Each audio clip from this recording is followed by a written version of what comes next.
Hi everyone, आप सब कैसे हैं। उम्मीद है आप सब अच्छे होंगे। और आज हम स्टार्ट करने वाले हैं हिंदी वर्णमाला में व्यंजन को। अभी हम लोग स्वर पढ़ चुके थे, स्वर के कितने भेद हैं, क्या हैं, सारी चीज़ें पढ़ चुके थे। आज हम पढ़ने वाले हैं व्यंजन।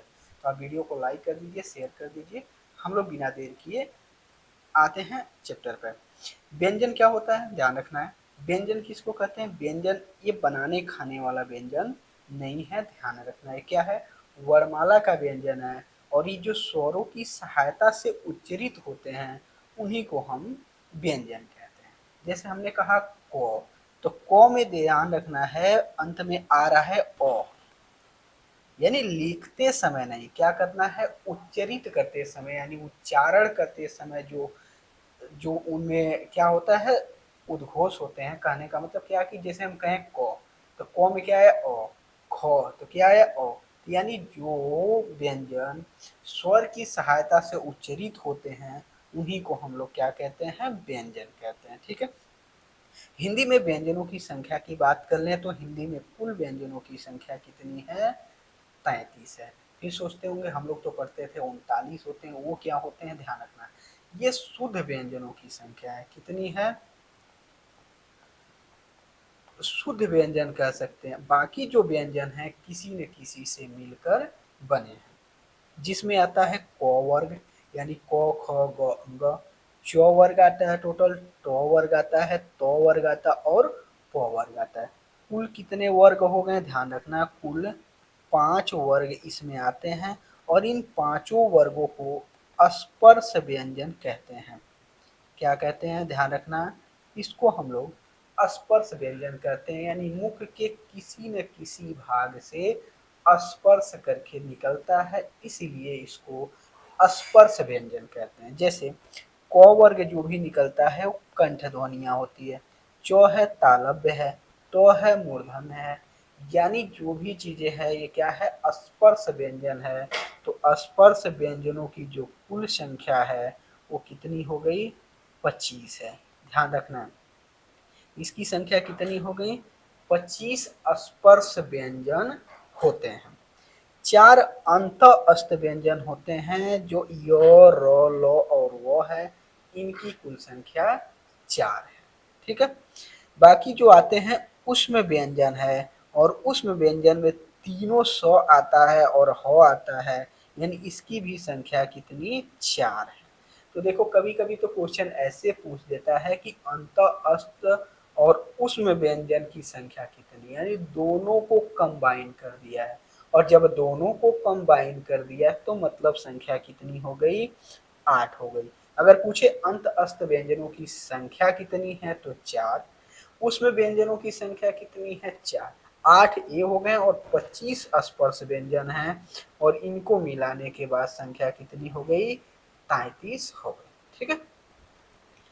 अब आते हैं अगला जो सबसे इम्पोर्टेंट हो जाता है, वो होता है कि प्राणत्व के आधार पर किसका करना है, व्यंजनों का वर्गीकरण करना है। यानी जो भी व्यंजन है इसका वर्गीकरण हम किस आधार पे करेंगे, प्राणत्व के आधार पे। फिर आप सोच रहे होंगे कि ये प्राणत्व है क्या, प्राण है क्या। ठीक है। तो प्राणत्व क्या होता है, प्राण का मतलब होता है वायु। यानी जब हम जिन वर्णों को बोलते हैं तो हमारे फेफड़े से जो हवा निकलती है वही क्या है, प्राण, यानी उसी को प्राणत्व के आधार पर बोलते हैं। इसको दो वर्गों में बांटते हैं, एक है अल्प प्राण और दूसरा होता है महाप्राण। ठीक है। अल्प प्राण और क्या है, महाप्राण है।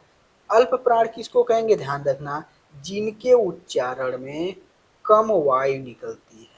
क्या है, जिनके उच्चारण करते समय क्या होगा, कम वायु निकलेगी, वो क्या होता है, अल्प प्राण होगा। और जिसके उच्चारण में ज्यादा निकलेगी वो क्या होगा, महाप्राण होगा। तो अल्प प्राण में ध्वनियां कौन कौन आती हैं, ध्यान रखना, ये भी इंपॉर्टेंट हो जाता है। ये भी क्वेश्चन पूछता है कि अल्प प्राण ध्वनियां कौन कौन होती हैं। तो ध्यान रखना, प्रत्येक वर्ग का पहला, तीसरा और पांचवा वर्ण होता है। अब देखो प्रत्येक वर्ग का पहला, तीसरा, पांचवा कैसे करेंगे, ध्यान रखना। ये हर वर्ग में 5 वर्ण होते हैं, ध्यान रखना, कंफर्म है। 1 2 3 4 5, हर वर्ग में 5 वर्ण है। तो कहने का मतलब कौन है, पहला, तीसरा और पांचवा वर्ण क्या कहलाएगा, अल्प प्राण ध्वनियां कहलाती हैं। जैसे क हो गया, ग हो गया, अंग हो गया, पहले वर्ग की बात हो गई। दूसरे में चौ, जो, इया, टो, डो, ढो, तो, दो, नो, और क्या है, पो, बो, मो। ठीक है। और ध्यान देना क्या है, तो कह रहा है कि प्रत्येक वर्ग का पहला, तीसरा और पांचवा वर्ण क्या कहलाते हैं, अल्प प्राण ध्वनि कहलाते हैं। तो 5 वर्ग हैं, तो कुल संख्या इसकी हो गई 15। ठीक है। और इसमें 4 और आते हैं अंत अस्त व्यंजन यौरलवत, यानी कुल, ध्यान रखना, अगर पूछे अल्प प्राण स्पर्श व्यंजन, अल्प प्राण अगर पूछ देता है कि अल्प प्राण स्पर्श व्यंजन, ठीक है, तो इसकी संख्या 15 हो गया। केवल व्यंजन पूछता है, कुल व्यंजन, तो 4 और आ जाते हैं यौरलव, इसकी संख्या 19 हो जाएगी। ठीक है। लेकिन अगर यही कह दे कुल वर्ण, यानी अल्प प्राण कुल वर्णों की संख्या कितनी है, तो 19 ये है, 11 स्वर भी आ जाते हैं, सभी स्वर अल्प प्राण होते हैं, और एक और आ जाता है अनुस्वार। ठीक है। तो कुल संख्या हो गई 31, ध्यान रखना है, इसकी कुल संख्या कितनी हो जाएगी, 31। ठीक है। महाप्राण ध्वनियों के बारे में जान लेते हैं कि महाप्राण ध्वनियां कौन कौन हैं। ठीक है। महाप्राण ध्वनियों में बात करते हैं, जिनके उच्चारण में अधिक वायु निकलती है। क्या है कि जब हम उच्चारण करते हैं तो वायु अधिक निकलती है। जैसे कहते हैं क, ख, ग, घ, अंग, यानी क, ख, यानी प्रत्येक वर्ग का दूसरा और चौथा वर्ग क्या होता है, महाप्राण होता है। कैसी ध्वनि है, महाप्राण ध्वनि है। जैसे ख, घ, यानी प्रत्येक वर्ग की बात कर रहा है, तो अगर प्रत्येक वर्ग की बात कर रहा है, 5 वर्ग हैं, तो इनकी कुल संख्या कितनी हो गई, 10 क्या है, स्पर्श व्यंजन है। और ये स्पर्श व्यंजन कौन है, महाप्राण। जब भी पूछे महाप्राण स्पर्श व्यंजनों की संख्या कितनी है, तो 10 है, 5 वर्ग में है और प्रत्येक वर्ग में 2 ही है। ठीक है। और इसके साथ क्या था, उष्म व्यंजन आ जाता है। क्या है, जो उष्म व्यंजन आ जाता है, तो अब इनकी संख्या कितनी हो गई, 14 हो गई। और इसमें एक और होता है, इसमें ध्यान रखना है क्या होता है, इसमें शामिल हो जाता है विसर्ग। कौन है, विसर्ग शामिल हो जाता है। तो कुल संख्या कितनी हो गई, 4a + 1, यानी कुल संख्या इसमें शामिल हो गई 15। ठीक है। अगला ध्यान रखना, घोषत्व नाद गूंज या झनकार के आधार पर, यानी घोष होता है, घोष के आधार पे, ठीक है, या नाद के आधार पे, या गूंज के आधार पे, या झनकार के आधार पे, या कंपन के आधार पे। ठीक है। इसके आधार पे कह रहा है कितने होते हैं, तो इसके आधार पे भी इसके 2 ही भेद होते हैं। एक होता है अघोष और दूसरा होता है घोष, या इसी को कहते हैं सघोष। ठीक है। अब देखो अघोष क्या होता है, जो ध्वनियों का हम उच्चारण करते हैं, तो स्वर यंत्री, यानी हम समझना कि जहां से स्वर उत्पन्न हो रहा है, कंपन नहीं होता है। ठीक है। क्या नहीं होता है, कंपन नहीं होता है।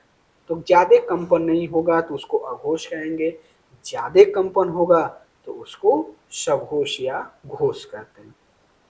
ठीक है। ध्यान रखना है, प्रत्येक वर्ग का प्रथम और द्वितीय वर्ण जो है, प्रत्येक वर्ग का जो पहला और दूसरा वर्ण है, और तथा सौ सौ तीनों सौ अघोष होते हैं। ये शब्द याद रखना, ये लाइन मोस्ट इंपॉर्टेंट है, ध्यान रखना है। यानी प्रत्येक वर्ग का पहला और दूसरा, यानी 5 वर्ग हैं तो इनकी संख्या हो गई 10, और तीनों सौ क्या होते हैं, अघोष, यानी 100 से सघोष होता है, और तीनों सौ सघोष नहीं होते हैं, इस तरह याद रखना है। ठीक है। तो कुल संख्या इसकी हो गई 13। अब आते हैं घोष या सघोष पे। ठीक है। घोष या सघोष क्या, घोष या सघोष, इन ध्वनियों के उच्चारण में स्वर यंत्रियों में क्या होता है, कंपन होता है, यानी बोलते हैं तो ध्वनि ज्यादा कंपन करके निकलती है। ठीक है, तो प्रत्येक वर्ग का तीसरा, चतुर्थ और पंचम वर्ण होते हैं तथा य र ल व ह होते हैं।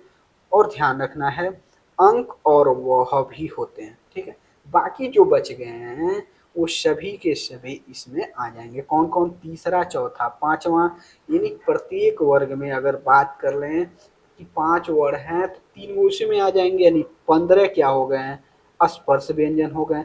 यो रो लो वो और हो आ गया तो 5 वर्ण ये हो गए। अंक और वह यानी अयोगवा आ गए तो 2 और ये हो गए। ठीक है, तो 15 22 हो गए और सभी स्वर का मतलब 11 जो स्वर है वो भी आ गए हैं, तो कुल संख्या कितनी हो गई, 33 हो गई। ठीक है, कितने हो गए, 33। इसका मतलब क्या है कि सभी स्वर क्या होगा, सभी स्वर घोष या सघोष होते हैं। सभी स्वर घोष या सघोष होते हैं। इंपॉर्टेंट लाइन है, नोट करना। ठीक है, आते हैं संयुक्त व्यंजन पे। संयुक्त व्यंजन क्या होते हैं, ध्यान रखना है। जहां 2 या 2 से अधिक व्यंजनों का संयोग रहता है, इनकी संख्या कुल कितनी है, 4 है। ध्यान रखना संयुक्त व्यंजन ज्यादा पूछता है, यानी 2 ध्वनियों से मिलके बनता है। छत्ती वाला जो छ है आधा क और खटकोड़ वाले स से मिलकर बनता है। तर जो है आधा तो और र से मिलके बनता है। ज्ञ जो और इया से मिलके बनता है। और सर है जो स और र से मिलकर बनता है। ठीक है, ध्यान रखना है स्वर किससे बनता है, स और र से बनता है। ठीक है, तो ध्यान दो जब भी कभी क्वेश्चन पूछे इसमें ना कि ज्ञ किससे बनता है, जौ प्लस इया से, लेकिन इसका उच्चारण कैसे होता है, उच्चारण ज्ञ यानी गौ से हो रहा है, ध्यान रखना है। तो ज्ञ का उच्चारण गौ से होता है, लेकिन लिखते कैसे हैं, जौ से लिखते हैं, ये भी ध्यान रखना। अर्धस्वर अब इंपॉर्टेंट फैक्ट है जो आपके एग्जाम के लिए सबसे ज्यादा इंपॉर्टेंट है, ध्यान रखना। अर्धस्वर य और व को क्या कहते हैं, अर्धस्वर कहते हैं। ये संधि में बताने वाले हैं कि इनको अर्धस्वर क्यों कहते हैं। जब हम य संधि पढ़ाएंगे तो वहां बताएंगे य और व का निर्माण किससे बनता है। ई या बड़ी ई के बाद अगर ओ आता था तो आएगा तो य बन जाता है, ऊ या बड़ा ऊ के बाद ओ आएगा तो वो बन जाता है। तो यानी बन तो ये स्वर से ही रहे हैं, इसलिए इसको अर्ध स्वर कहते हैं, जबकि रखा गया व्यंजन में। पार्श्विक जो व्यंजन है वो लौ कहलाता है। लुंठित और प्रकम्बित व्यंजन रो को कहते हैं, ये भी याद रखना है। अगले पे आते हैं उत्क्षिप्त या ताड़नजात या विकसित या द्विगुण, एक ही का नाम है, ध्यान रखना। उत्क्षिप्त व्यंजन कहते हैं, क्यों, उत धन किससे बना है, ये बना है उत प्लस क्षिप्त से। किससे बना, उत का मतलब होता है ऊपर की ओर। ठीक है, ऊपर की ओर जाना। अक्षिप्त का मतलब है तेजी से नीचे आना, तेजी से नीचे आना। ठीक है, ताड़न जात कहाँ से लिया गया, ये जो गिटार वाला जो ताड़ बनाते हैं वाला जो सरगी वाला बजाते हैं वहां से हुआ है। विकसित बन जाना, डॉ और ढो से ही बना है, लेकिन इसको पढ़ना कैसे, डॉ ठो बोलेंगे तो जीभ जाके इसमें टकरा रही है और टकराने के बाद तेजी से नीचे आ रही है। ठीक है, विशिष्ट व्यंजन जो नया नया अभी जुटा है लौ है, इसको लौ ही पढ़ते ही है। और ये क्या है, मूर्धन्य ध्वनियों के अंतर्गत रखा गया है। स्वर यंत्रमुखी या काकल्य वर्ण या स्पर्श रहित कहते हैं, यानी किसी भी वर्ण को किसी भी मुख के अंग को स्पर्श नहीं करता है, ये कंठ से निकलता है, कंठ के पास से। इसको कंठ ध्वनिया भी कह सकते हैं, क्या कहते हैं, कंठ ध्वनि भी कहते हैं, जबकि कंठ से थोड़ा पहले ही उत्पन्न हो जाता है। तो इसको कहते हैं स्वर यंत्रमुखी, काकल्य वर्ण या स्पर्श रहित। कौन है, ह है। ठीक है, खटकोड़ वाले श को मूर्धन्य व्यंजन कहते हैं। ठीक है, अब आते हैं, देखिए क वर्ग को कंठ कहते हैं, क ख ग अंग है। च वर्ग को तालव्य ध्वनि कहते हैं। ट वर्ग को मूर्धन्य कहते हैं, त वर्ग को दंत कहते हैं और प वर्ग को ओष्ठ ध्वनियां कहा जाता है। अब इसमें ध्यान रखना है कि इन लोगों में, इसमें जो सॉस है इनमें, अब तो मान लो यहाँ तक हो गया, लेकिन बचे कौन, य र ल व बचा और तीनों सौ बचे, स स स और ह बचे। अब इनका उच्चारण कहाँ से हो रहा है, ह तो हो गया, ह का कंफर्म हो गया, स का भी हो गया, कंफर्म हो गया, अब बचे ये दोनों। ठीक है, अब देखो स और य, ठीक है, स और ये तालव्य ध्वनियां हैं, तालु से होते हैं। ठीक है, दंतोष्ट कौन है, वो है, एक ही वर्ड है दंतोष्ट, दांत प्लस ओष्ठ से मिलके बनता है और वह है वो। ठीक है, वर्तस्य क्या आता है, नल रस याद रखिएगा, नल रस याद रखिएगा। वर्तस्य मतलब जो दंत ध्वनियां हैं वही संस्कृत में वर्तस्य हो जाती हैं। लेकिन ध्यान रखना, वर्तस्य जो वर्ड है ये संस्कृत में प्रयोग किए जाते हैं, ना कि हिंदी में। तो अगर वर्तस्य ध्वनि का है तो नल रस, ठीक है, याद रखेंगे क्या हो गया, नल रस। तो इसमें र भी है, ल भी कंफर्म हो गया, य भी हो गया, वो भी हो गया, दंतोष्ट है। ठीक है,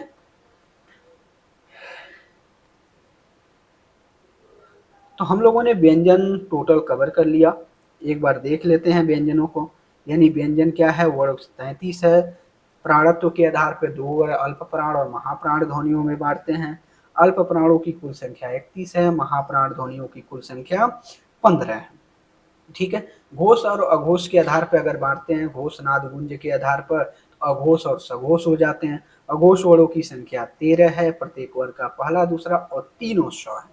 ऐसे याद रखेंगे, अगर सघोष है तो तीनों स सघोष में नहीं होंगे।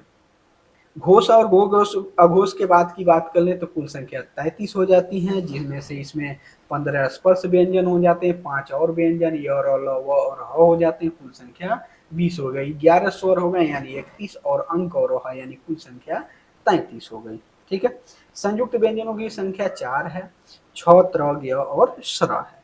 अर्ध स्वर की बात कर ले, य और व अर्ध स्वर होता है, पार्श्विक ल होता है और लुंठित और परकंपित व्यंजन जिसको कहते हैं र होता है। उत्क्षिप्त व्यंजन या इसी को ताड़न जाते या विकसित ध्वनि भी कहते हैं या द्विगुण भी कहते हैं, ड और ढ है। विशिष्ट व्यंजन जो सबसे नया जुटा है, तब वर्णमाला में कुल संख्या 53 हो चुकी है। ये मूर्धन्य ध्वनि है। ठीक है, स्वर यंत्रमुखी काकल्य वर्ण कहते हैं या स्पर्श रहित ह को कहते हैं। खटकोल वाले स्व मूर्धन्य ध्वनि है। बाकी चीजें तालव्य में स और य आते हैं, दंतोष्ट में वो आता है, वर्तस्य में नलस आता है। ठीक है, एक चीज और आपको नोट करना है, शहीद वर्ण, शहीद वर्ण कौन कहलाता है, ध्यान रखना है। तो शहीद वर्ण जो है ये कौन है, आपको कमेंट में बताना है। शहीद वर्ण किसको कहते हैं, आप कमेंट में बताइए कि हिंदी वर्णमाला में वो कौन सा वर्ण है जिसको शहीद वर्ण कहते हैं। आज की इस वीडियो में इतना ही। वीडियो कैसा लगा आप कमेंट बॉक्स में जरूर बताएं।